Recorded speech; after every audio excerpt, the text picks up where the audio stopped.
Bismillahirrahmanirrahim. Assalamualaikum warahmatullahi wabarakatuh.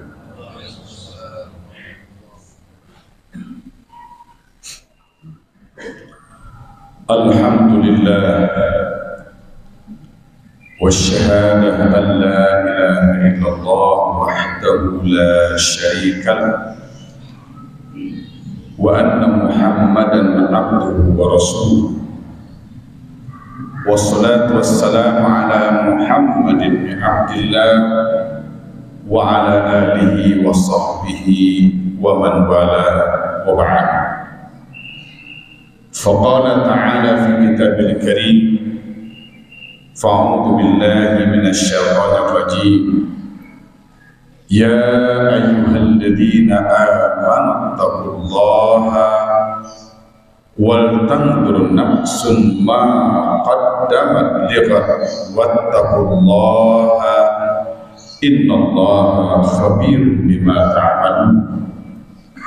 Faqala Rasulullah sallallahu alaihi wasallam, ittaqillaha haitsu ma kunta wa atbi'is sayyi'atal hasanata tamhuha wa khaliqin nasa bi khuluqin hasan. Shadaqallahul azim wa sadaqa rasuluhun nabiyul karim. Hadirin rahimakumullah, mudah-mudahan masih ingat dalam ingatan kita dari mimbar ini juga khatib pernah menyampaikan sebuah peristiwa yang terjadi pada zaman Rasulullah SAW ketika baginda Rasul dengan para sahabat dan para pengikutnya berada dalam sebuah majelis ilmu. Ketika itu datanglah seorang hamba Allah dengan mengenakan pakaian yang sangat sederhana, dengan menenteng sandal. Di tengah Nabi menyampaikan pesan-pesan agama kepada para sahabat dan pengikutnya, masuklah hamba Allah ini, kemudian menemui baginda Rasul, lantas menyalaminya. Hanya untuk itu kemudian hamba Allah ini kembali ke tempatnya. Para sahabat dan para pengikut beliau yang hadir pada majelis itu bertanya-tanya kepada baginda Rasul setelah acara, setelah pengajian selesai. Salah seorang sahabat memberanikan diri bertanya kepada baginda Rasul, "Ya Rasulullah, siapa gerangan hamba sahaya yang menemuimu di tengah pengajian kita dan menyalamimu tadi?" Rasulullah menjawab, "Itu adalah hamba Allah, calon penghuni surga." Semua sahabat dan pengikut pengajian pada saat itu bertanya-tanya. Rasanya belum pernah selama ini Rasulullah mengungkapkan itu kepada kami, ya Rasulullah. Padahal kami beribadah bersamamu, berjuang bersamamu, berdakwah bersamamu, bahkan kami adalah pendukung utama dari rongrongan kafir Quraisy, dari rongrongan musuhmu sekalipun. Tapi kami belum pernah mendengar engkau mengatakan bahwa kami adalah calon penghuni surga. Salah seorang sahabat tadi bertanya, lantas memohon izin kepada baginda Rasul, "Ya Rasulullah, bolehkah saya datangi rumah hamba Allah yang engkau janjikan sebagai calon surga tadi. Rasulullah mengizinkan, silahkan kau datangi rumahnya dan engkau perhatikan ibadahnya, sholatnya, dakwahnya, perlakuannya terhadap istrinya, sikapnya terhadap tetangga dan masyarakatnya. Maka datanglah sahabat ini menemui hamba Allah yang dijanjikan sebagai calon ahli surga oleh Rasulullah sallallahu alaihi wasallam. Hari pertama beliau datang ke rumah, mengamati dan melihat dari dekat. Kenapa Rasulullah menjanjikan beliau sebagai calon ahli surga? Penampilannya sederhana, datang kepada baginda Rasul sambil menenteng sandalnya, diperhatikan satu persatu, sholatnya dilihat, tahajudnya diperhatikan, duhanya bagaimana, perlakuan terhadap istrinya bagaimana, bagaimana dia berinteraksi dengan masyarakat, dengan keluarganya. Hari pertama kesimpulan sahabat ini, tidak ada yang aneh dan tidak ada yang unik dari hamba Allah yang dijanjikan surga ini. Salatnya sama seperti kami, zakatnya sama seperti kita lakukan, perilaku kepada istri juga sama seperti kita memperlakukan anak dan istri-istri kami. Hari kedua beliau memutuskan untuk memperpanjang bersama hamba Allah ini. Izin hamba Allah, bolehkah saya bermalam satu malam lagi di rumahmu ini? Hamba Allah ini mengizinkan, silakan, saya sangat senang dan bergembira engkau selalu bersamaku di sini. Tapi maksud hati, saya belum menemukan hal yang aneh dari hamba Allah ini sehingga Rasulullah menjanjikan dia sebagai calon ahli surga. Hari kedua berjalan dan menginap di rumah hamba Allah ini. Lagi-lagi beliau kecewa dan tidak mendapatkan informasi dan ibadah apapun yang berbeda dengan ibadah yang kami lakukan selama ini. Memasuki hari kedua, dia berterus terang kepada hamba Allah ini, wahai hamba Allah, 2 hari 2 malam aku sudah bersamamu di rumah ini. Sebenarnya saya ingin mengamati dari dekat, mengapa Rasulullah menjadikan kamu sebagai calon ahli surga. Ternyata kesimpulan saya, solatmu sama seperti solat kami, ibadahmu yang lain sama seperti ibadahmu yang lain, perlakuanmu terhadap istrimu juga sama, tidak ada yang aneh. Wahai hamba Allah, bolehkah engkau ungkapkan sesungguhnya kenapa Rasulullah menjanjikan kamu sebagai calon ahli surga? Karena sahabat ini mendesak sedemikian rupa, akhirnya sejenak beliau pandang wajah sahabat ini. Wahai sahabat Rasul, ibadahmu sama seperti ibadah kalian, tidak ada yang beda sebagaimana diajarkan baginda Rasul. Barangkali Rasulullah mengatakan saya sebagai calon ahli surga, seingat saya sampai hari ini saya belum pernah berbohong kepada siapapun, baik muslim maupun non muslim. Barangkali saya belum pernah berbohong kepada siapapun, baik muslim maupun kepada non muslim. Mendengar jawaban dari hamba Allah tadi, beliau izin pulang. Di tengah jalan terus beliau berfikir mentafakkur, betul selama ini kami sholat,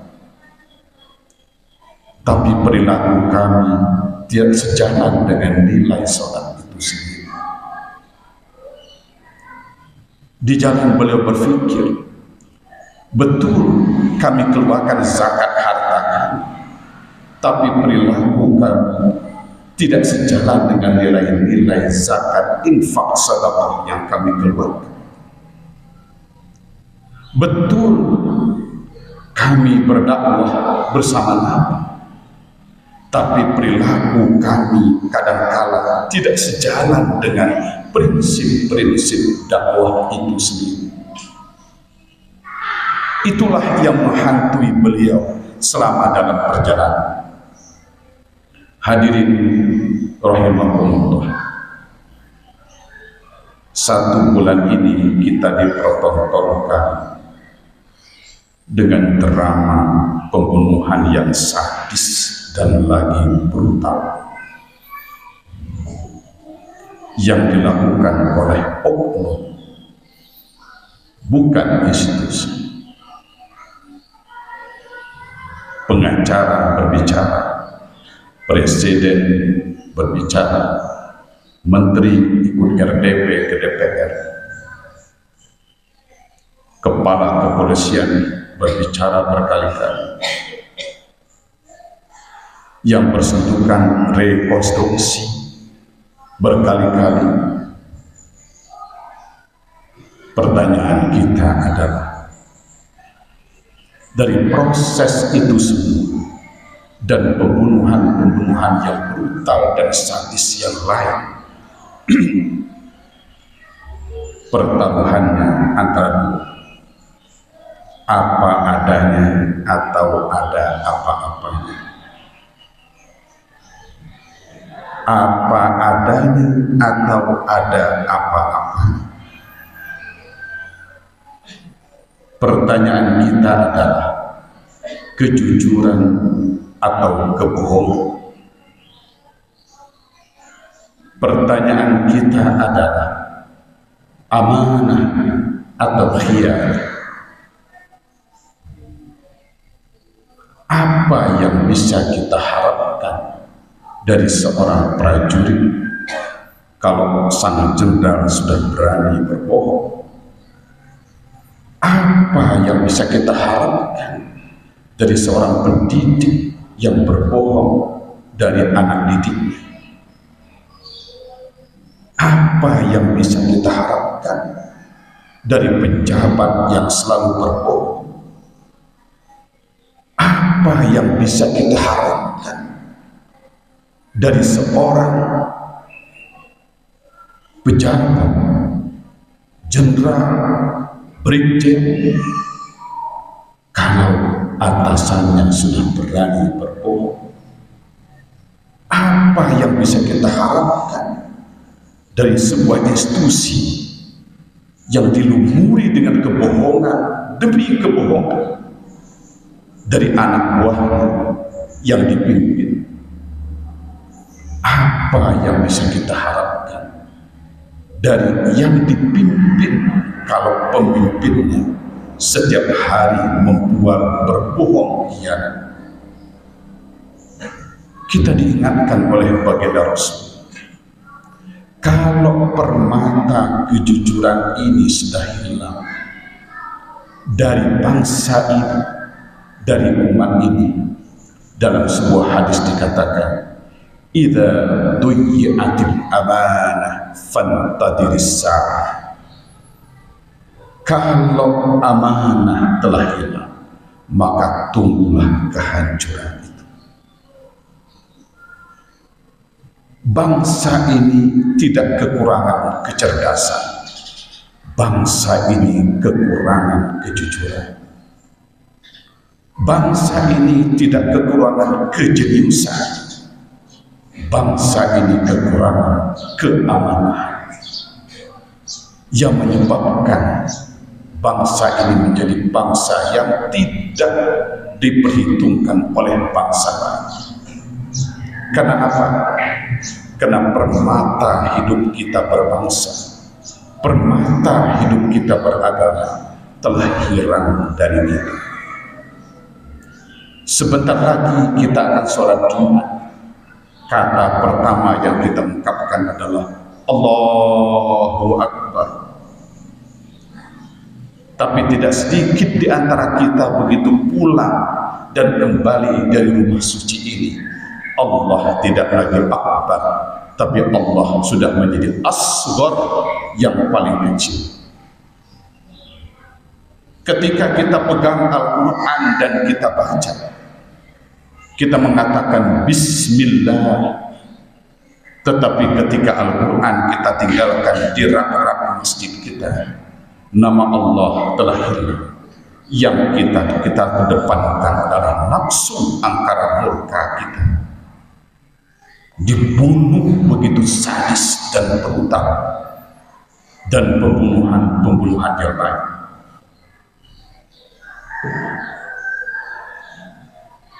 Kita tidak kekurangan sekolah yang hebat. Pendidikan sekolah kita ada yang internasional. SD kita ada yang levelnya level nasional. SMP kita ada levelnya level nasional bahkan internasional. Perguruan tinggi kita ada yang sudah menjadi universitas perguruan tinggi hebat di Asia Tenggara, bahkan di Asia. Tapi kenapa seorang rektor ditangkap oleh KPK karena proses sogok menyogok ketika proses masuk ke perguruan tinggi? Namanya adalah perguruan tinggi, tapi kejujuran kita menjadi perguruan yang sangat rendah. Namanya adalah dosen dan mahasiswa begitu agung dan begitu tinggi, tapi kejujuran kita maha rendah, kehilangan arti bagi kehidupan kita. Ini yang hilang dari kita hari ini.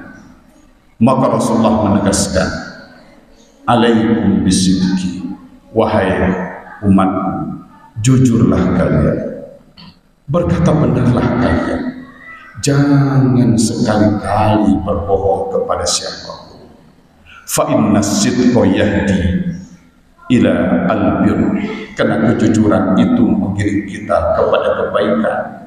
Wa annal birra yahdika ila jannah, dan kebaikan itu mengiring kita kepada surga.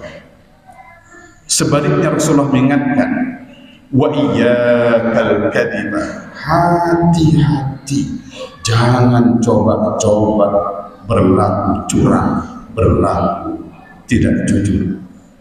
Fa innal kadziba yahdi ilal fujur, karena kebohongan itu akan menghantar kita kepada kemaksiatan, dan kemaksiatan itu akan menghantarkan kita kepada neraka. Hidup tidak lama, bisa jadi besok kita menghadap ke hari bahagia, atau boleh jadi begitu kita selesai khutbah Jumat ini, pertaruhannya adalah pilihannya dua. Kalau tidak di surga, kita akan dicampakkan ke dalam neraka. Tapi Rasul mengingatkan, kalau kalian ingin surga, berlaku jujurlah mulai sekarang. Kalau kemarin kita tidak pernah jujur, bertaubatlah mulai hari ini. Mulailah goresan baru dalam mata rantai kehidupan kita. Mudah-mudahan ini menjadi pelajaran bagi kita semuanya. Khatib secara pribadi, mari kita bangun kembali karakter bangsa ini. Mari kita bangun kembali integritas pribadi kita yang dasar dan fondasinya adalah kejujuran wal amanah. Barakallahu li wa lakum fil Qur'anil Karim wa nafa'ani wa iyyakum bima fihi min al-ayati wa dzikril hakim wa taqabbalani wa min tilawatihi innahu was-sami'ul 'alim.